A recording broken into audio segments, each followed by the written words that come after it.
cómo valorar las exposiciones que se han hecho para acá. Todo ha sido realmente exquisita, excelente, y hablar de plato fuerte es como un poco difícil. Pero para cerrar este evento, este panel, y darle paso a algunas preguntas que pudiese haber, generar este debate, pues vamos a escuchar al doctor Bartolo García Molina, doctor especialista en el ámbito de la lingüística, y quien tendrá ahora el honor de hablarnos de algunos aspectos en ese ámbito del domingo que viene. Con ustedes, un fuerte aplauso, por favor, para el doctor Bartolo García Molina. Muy buenas tardes, colegas, estudiantes aquí presentes, familiares y amigos del autor del libro que ponemos en circulación esta tarde.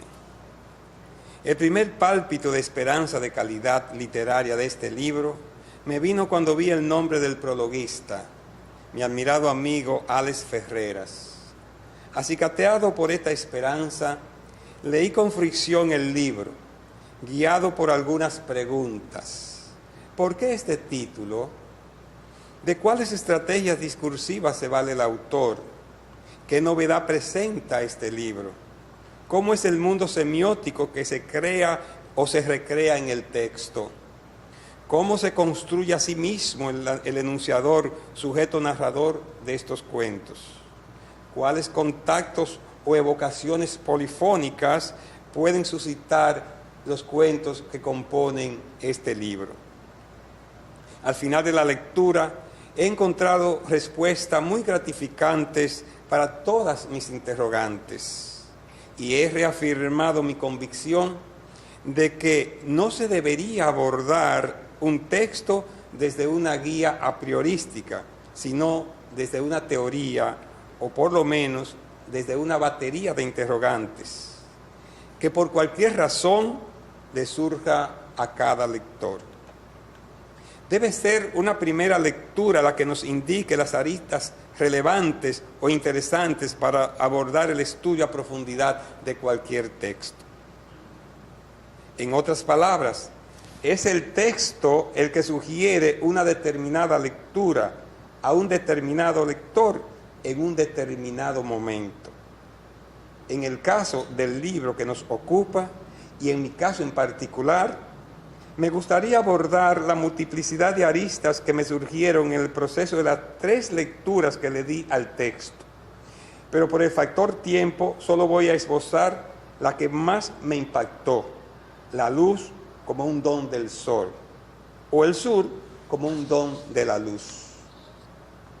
El sol no es el sol en la región sur del país, al menos en los cuentos de Tony Rodríguez.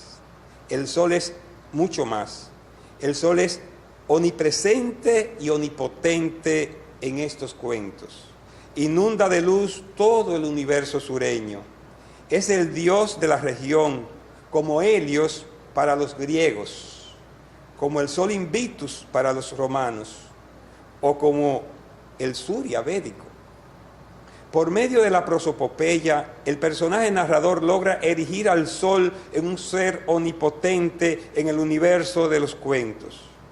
Así como el lunes es el día de la luna, y el martes el día del planeta Marte, el miércoles el día del planeta Mercurio, etc., el domingo es el día del Señor, del sol en estos cuentos. Tal vez por eso, la mayoría de las veces el autor escribe esta palabra con inicial mayúscula, independientemente de que se esté refiriendo al nombre específico de la estrella que rige la Vía Láctea o a un sol cualquiera. Esa puede ser una pista para el título del cuento que da nombre al libro que esta tarde ponemos en circulación. Escuchen este fragmento del cuento Andrés Vilé. El sol se vistió de gala desde el primo día, recibiendo al domingo más brillante que las ideas de Einstein. se presentó tan radiante que las nubes navegaron temblorosas de espaldas al cielo, raudas a colgarse en los cordeles de la sierra, por temor a cambiar su blancura por el amarillo raquítico de una luna. Abajo, en la tierra, el astro rey también hacía de las suyas, encañonando a todo el que se pasease sin alguna cobija sobre su cesera.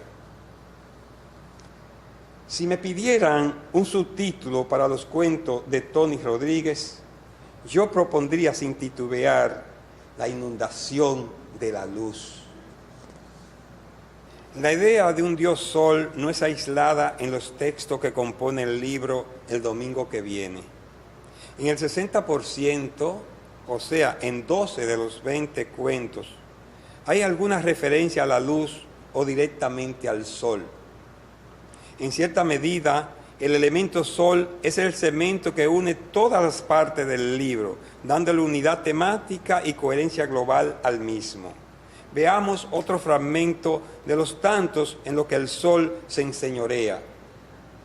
El sol sabía de memoria los rayos que tenía que dar para atravesar verano largo de este a oeste. En cierto modo, el origen de los mitos y por tanto de los dioses está en la prosopopeya. Tal vez nos convertimos en humanos y en dioses al mismo tiempo, cuando fuimos capaces de darles vida a los objetos. Por medio de la prosopopeya nos convertimos de creación en criatura y de criatura en creadores. Nos hicimos Homo sapiens y Homo Deus, como sugiere Yuval Noah Harari. El personaje narrador de los cuentos presenta un sol que se enseñorea por las calles de cualquier pueblito sureño, como se puede observar en el siguiente fragmento del cuento Con cebolla cualquiera llora. La calle General Reyes estaba tan solitaria que el sol aprovechó y se la cogió para él solito. Nadie osaba desafiarlo para meterse debajo de ese techo de candela pura. Ni siquiera los perros realengos que desandaban esperando la noche para merodear las frituras se atrevían a abandonar el chin de sombra que goteaba desde los caballetes. El sol no solo alumbra, quema, se pasea, saluda, castiga, da vida, gobierna, pero también tiene sentimientos y hasta caprichos. Escuchemos este fragmento del cuento Cansado, no. Entonces, cuando el astro rey le dio la gana de apagarse por completo, desde todos los postes eléctricos empezó a caer una sombra de un matiz luminoso. Una sombra que transformaba el color de cualquier objeto por otro con el verde cromático de base. El Domingo que Viene es un libro lleno de luz, como el sur profundo, a quien sin duda el autor quiere rendirle honor. Pero no de cualquier luz. Solo la luz solar parece tener relevancia en estos cuentos. Les leo este fragmento. La avenida se llenó de glorias bajo las luces apagadas y con el sol en sus buenas, los estudiantes desafiaron a los grises. El sur es un don del sol, paragoneando la frase atribuida a Heródoto de que Egipto es un don del Nilo. Es el sur quien aparece en estos cuentos colocado en el mismo trayecto del sol.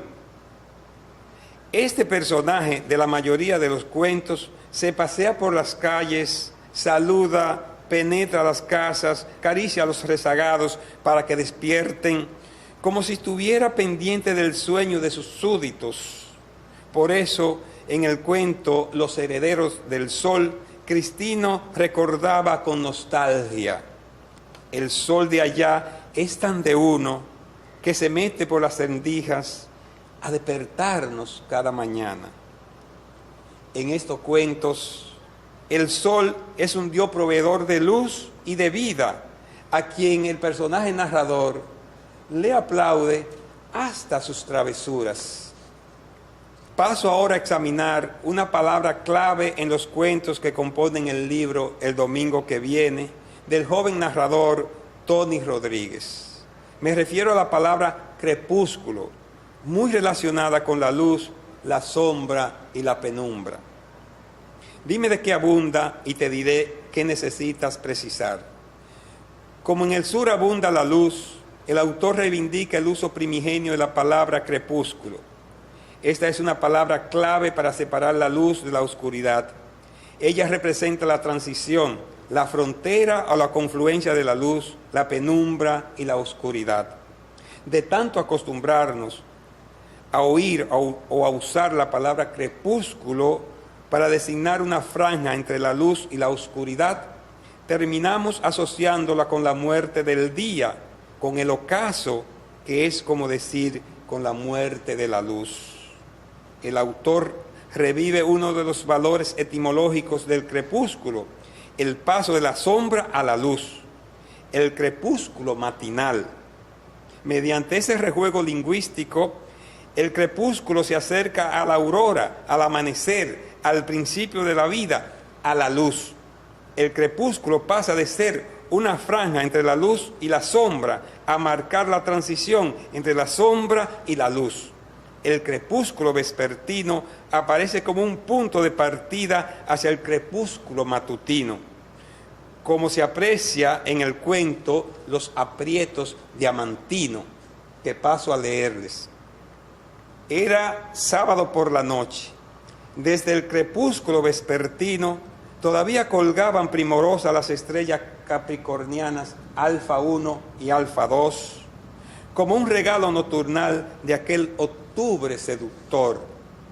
En realidad, en esas líneas se juntan los dos crepúsculos para evitar la muerte del sol, porque los dioses no mueren, por lo menos nadie quiere cometer deicidio. La preposición desde introduce un sintagma que indica el inicio de la noche, que aparece solo como una franja de oscuridad. Como lo sugieren estas metáforas, todavía colgaban primorosas las estrellas capricornianas. Era un regalo nocturnal de aquel octubre seductor. Esas estrellas eran una reminiscencia de la noche que llegaba a su fin, para darle paso al crepúsculo y con él al día. Ahora el crepúsculo anuncia la luz, la vida, no la oscuridad ni la muerte del día.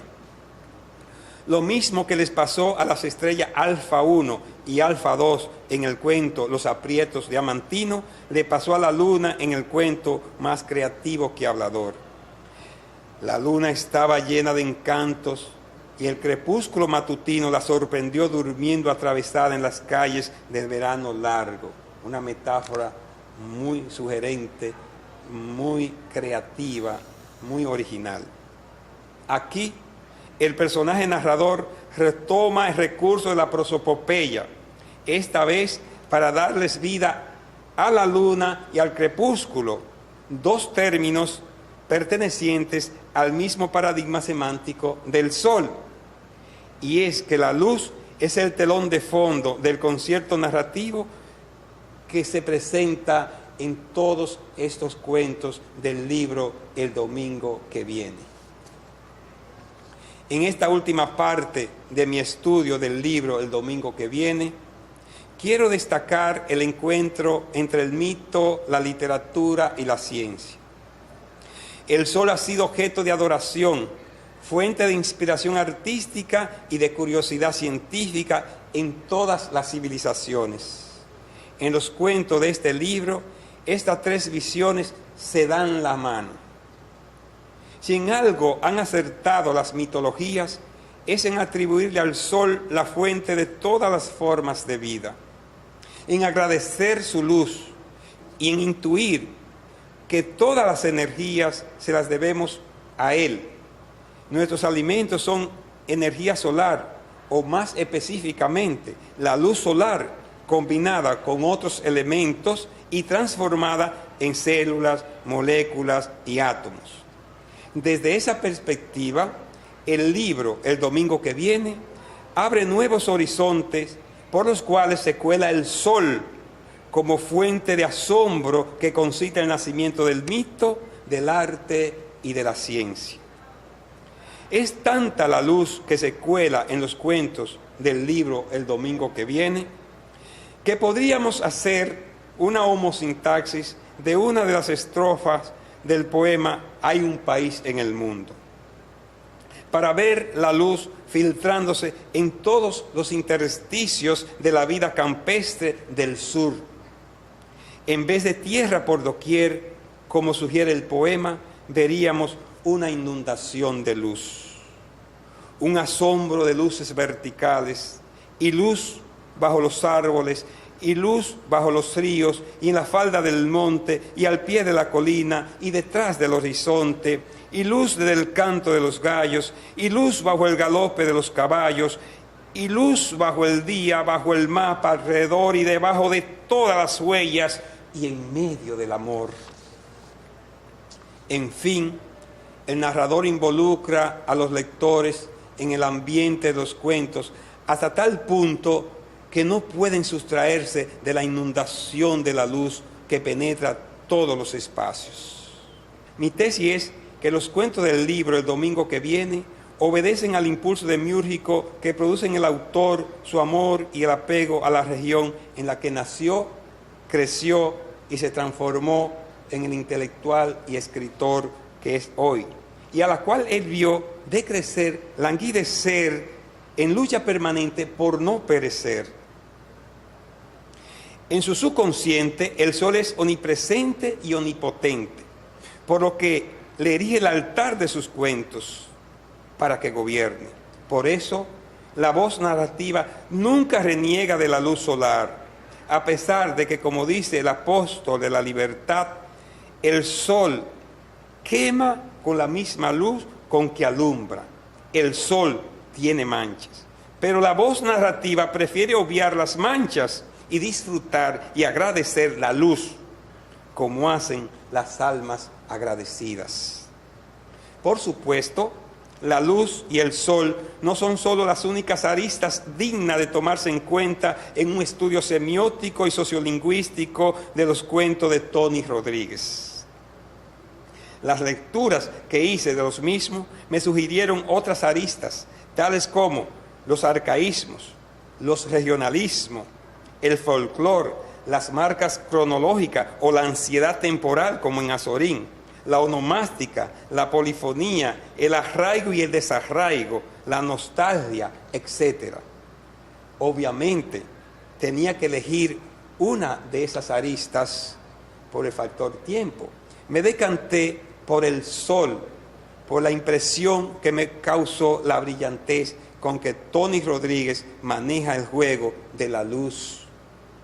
Sugiero que otros estudiosos se encarguen de las aristas enunciadas y de otras que sin duda están subyacentes en el texto, esperando, como bellas durmientes, que el beso del príncipe de la curiosidad y la creatividad la despierten y las trasladen al reino del Logos. Muchísimas gracias por su amable atención.